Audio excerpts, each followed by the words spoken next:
sebenarnya dengan adanya dimasukkan hukum yang hidup dalam KUHP baru itu justru mengkodifikasi, menyatukan yang tersebar di beberapa undang-undang ini, menyatukan. Memang konsekuensinya beberapa undang-undang banyak dicabut.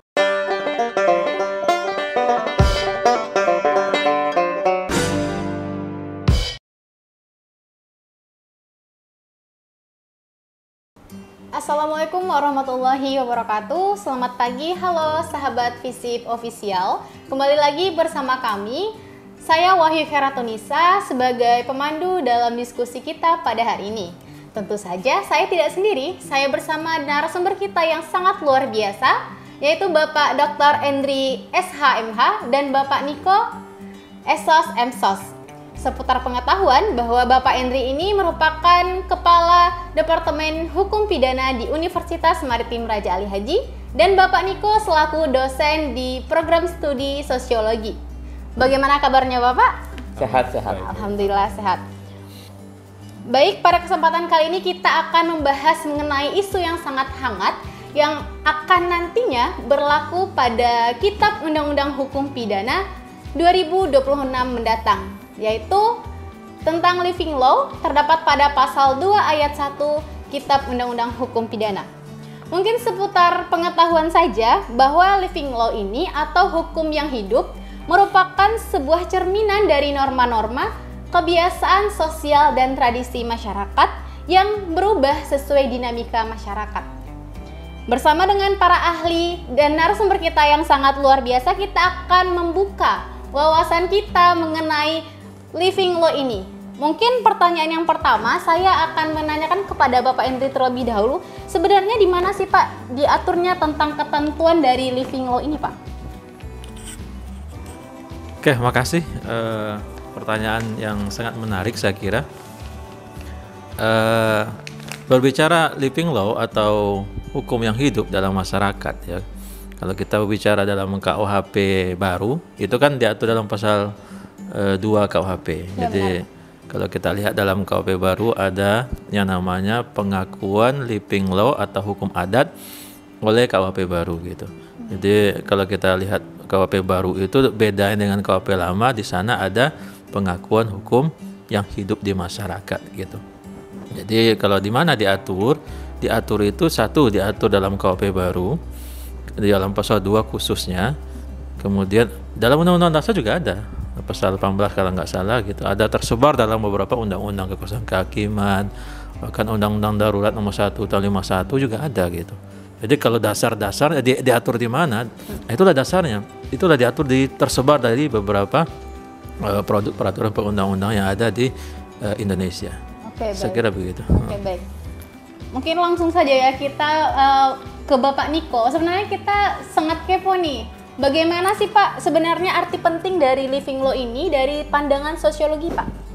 Dari pandangan sosiologi sebetulnya living law itu sendiri masih belum duduk lah, belum jejak gitu ya. Iya. Karena kita berbicara living law atau hukum yang hidup itu kan masih belum terdefinisi gitu. Jadi apakah ini adalah hukum adat gitu ya Pak Endri ya? Apakah dia memang hukum yang rimba gitu, karena hukum rimba juga hukum yang hidup gitu ya. Karena kalau kita lihat dari sejarah adanya masyarakat itu kan terdiri dari individu-individu gitu. Adanya interaksi antar individu gitu, makanya terjadinya suatu masyarakat yang komunal gitu. Lalu kemudian apakah living law ini menyangkut tradisi dan kebiasaan gitu. Kalau dia menyangkut itu, lalu di mana diaturnya gitu. Karena belum jejak gitu living law itu sendiri, apakah hukum adat yang semata-mata diakui di dalam masyarakat adat gitu, ataukah di masyarakat tradisional lainnya bisa juga ada hukum yang hidup ini tadi gitu. Nah, itu mungkin yang nanti akan menjadi eksplorasi yang lebih mendalam dengan mungkin Pak Dr. Endri nanti bisa lebih eksplor ya Pak ya. Baik, mungkin kita munculnya dari living law ini kita juga tahu sebenarnya. Kita harus tahu juga sebenarnya latar belakang atau alasan munculnya living law ini sendiri dalam perspektif hukumnya bagaimana Pak? Alasan munculnya? Alasan muncul ya? Iya. Saya kira itu Begini ya, saya kira kalau berbicara living law, alasan munculnya sebenarnya hukum satu-satunya ya yang ada living law-nya ada Indonesia. Kalau di luar negeri nggak ada hukum, harus hanya dalam bentuk tertulis, dalam bentuk undang-undang gitu loh. Kalau di kita hukum itu bukan bentuk tertulis saja, ada yang tidak tertulis, yaitu tadi living law. Kalau kita lihat dalam penjelasan pasal 2 KUHP itu yang dikatakan living law itu adalah hukum adat. Cuma hukum adat itu ada syaratnya berlakunya. Satu, sepanjang masih hidup, masih eksis dari dulu sampai sekarang.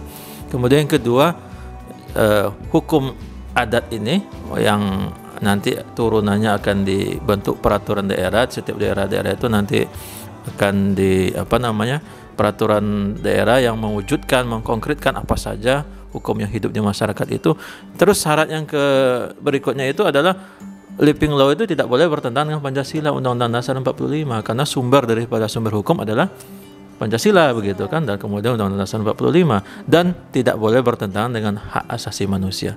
Nah, kalau ditanya tadi bagaimana sejarahnya, sebenarnya dalam Undang-Undang Dasar itu sekali lagi dalam pasal 18 itu mengakui hukum yang hidup di masyarakat. Artinya pendiri bangsa kita menyadari sekali bahwa dalam masyarakat kita hukum bukan dalam bentuk tertulis saja, dalam bentuk undang-undang, tetapi juga mengakui hukum yang tidak tertulis, yaitulah yang dikatakan living law. Jadi sangat logis, sangat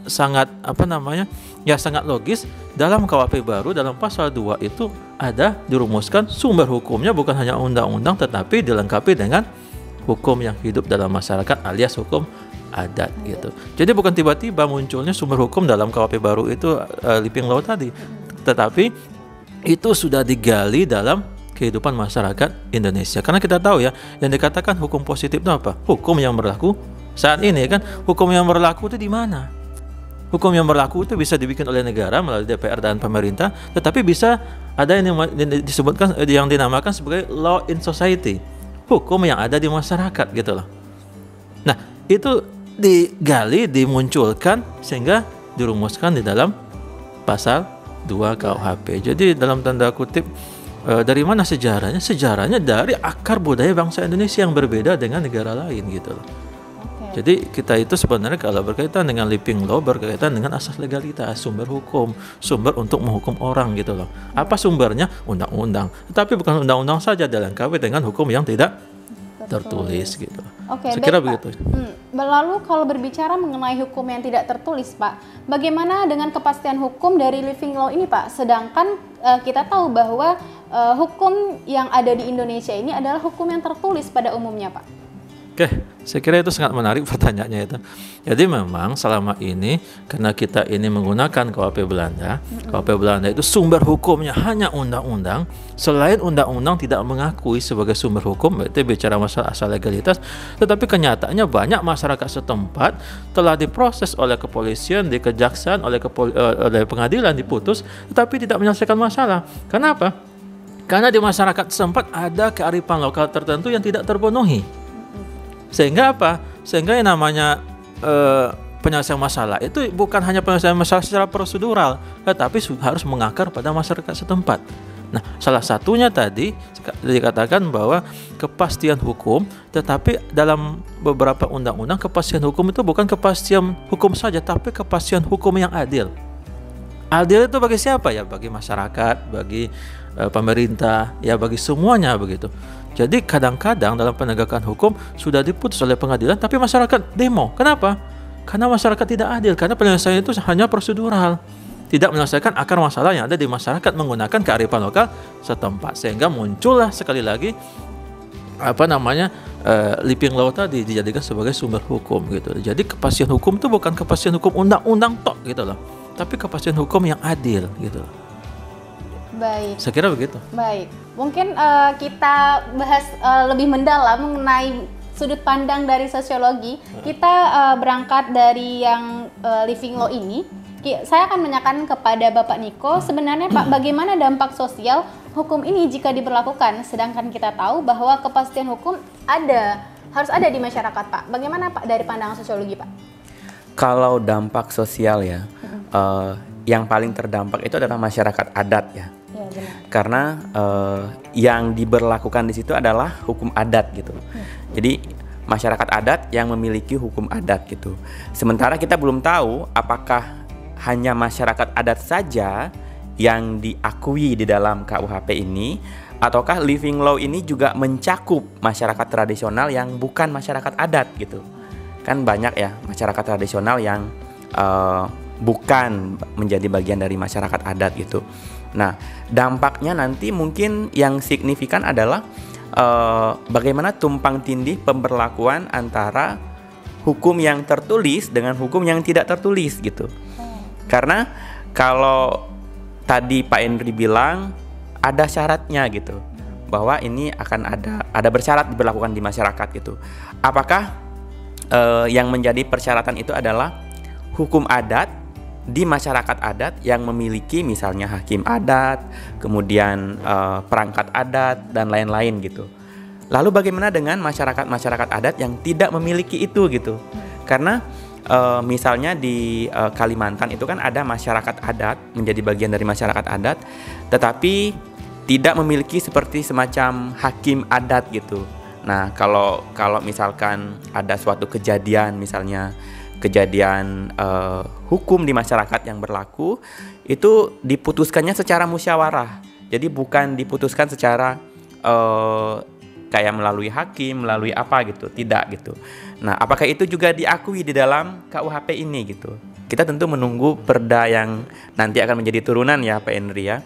Ini yang akan menjadi dampak besar sih nantinya, karena apa ya, masyarakat ini kan sudah begitu dari dulunya gitu ya, tidak tertulis gitu hukumnya, tetapi kemudian dengan adanya KUHP ini kemudian seolah-olah gitu ya negara itu campur tangan gitu, ikut turut campur dalam urusan masyarakat yang tadi disebut masyarakat adat tadi. Oke, baik mengenai yang dibilang Pak Niko mengenai syarat, mungkin saya akan tanyakan kepada Bapak Henry, sebenarnya bagaimana Pak syarat berlakunya living law ini yang terdapat pada pasal 2 ayat 1 Kitab Undang-Undang Hukum Pidana yang akan berlaku tahun 2020 mendatang Pak?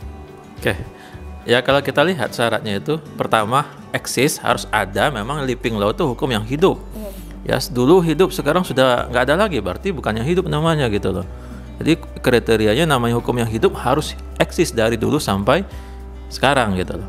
Dan kemudian syarat yang kedua tidak boleh bertentangan dengan Pancasila tadi, tidak boleh bertentangan dengan Undang-Undang Dasar 45, tidak boleh bertentangan dengan hak asasi manusia, ya, tidak boleh dengan bertentangan dengan ketentuan umum berkaitan dengan hukum.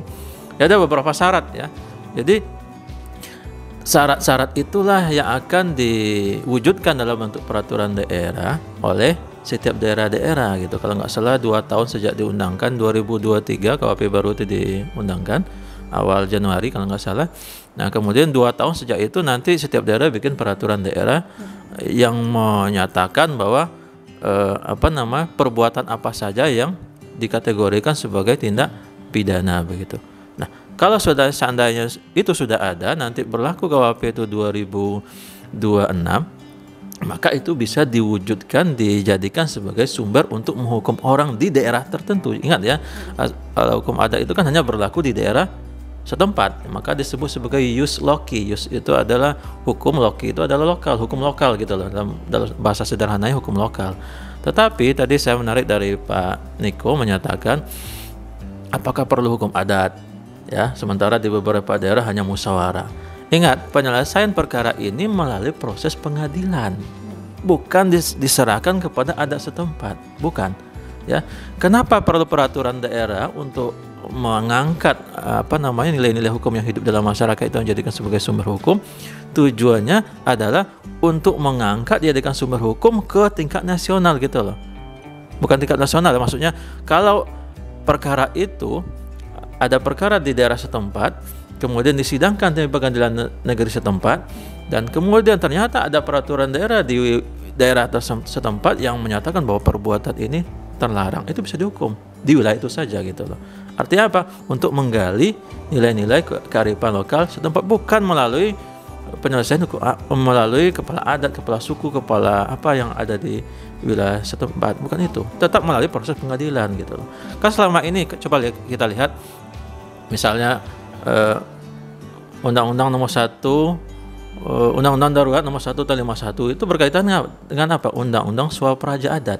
Selama ini sudah banyak menghukum orang menggunakan undang-undang itu.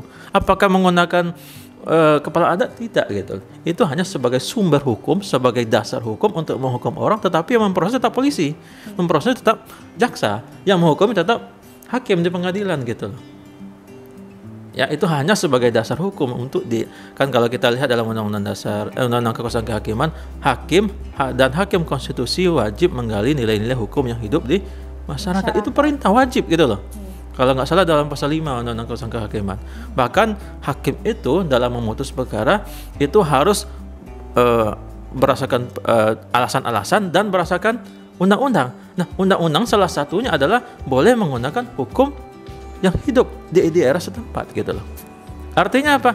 Itulah perintah dalam kekuasaan kehakiman untuk hakim ini kalau memutus bukan hanya sebatas undang-undang saja dalam tertulis, dalam arti tertulis, tapi harus ada hukum yang tidak tertulis gitu loh. Oke, baik. Jadi gitu, intinya begitu.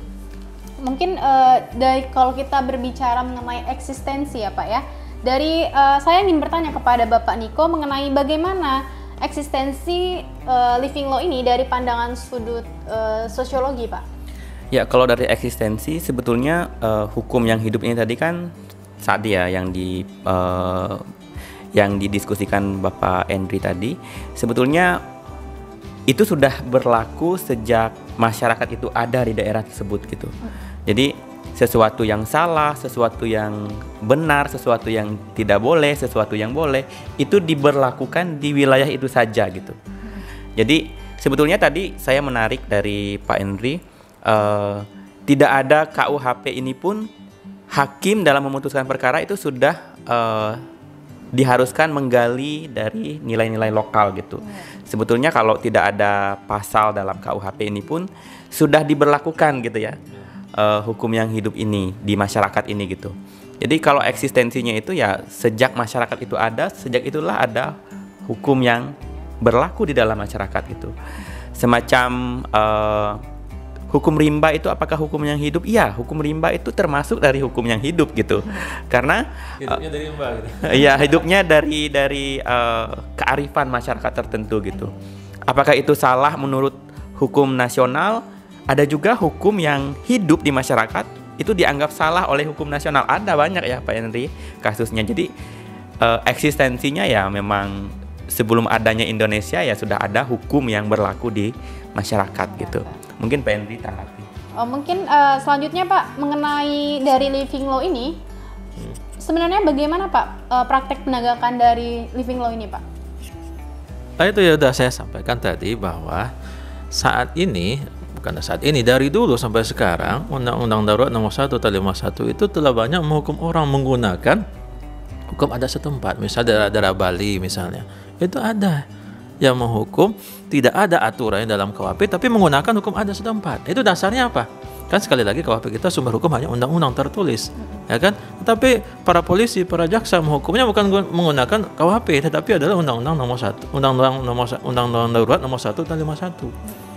Ya, mengakui hukum yang hidup di masyarakat. Cuma sanksinya memang di sana tidak terlalu berat. Kalau nggak salah cuma berapa bulan kalau nggak salah gitu. Saya lupa sih sanksinya. Jadi gitu. Itu artinya apa? Artinya selama ini aturan hukum yang hidup itu sudah tersebar di dalam beberapa undang-undang. Nah, dengan adanya KUHP baru maka dikumpulkan gitu loh. Disatukan sumber hukum undang-undang. Satunya adalah hukum yang hidup. Jadi sumber hukum dalam KUHP ini adalah dua gitu, bukan hanya undang-undang tetapi hukum yang hidup dalam masyarakat. Intinya adalah asal legalitas itu. Asal legalitas kan kita tahu nullum delictum sine lege, tiada pidana tanpa lege. Lege itu undang-undang tertulis. Sementara yang tidak tertulis itu asasnya itu apa? Au exeget pan ale material wet dare talekhet. Itu artinya apa?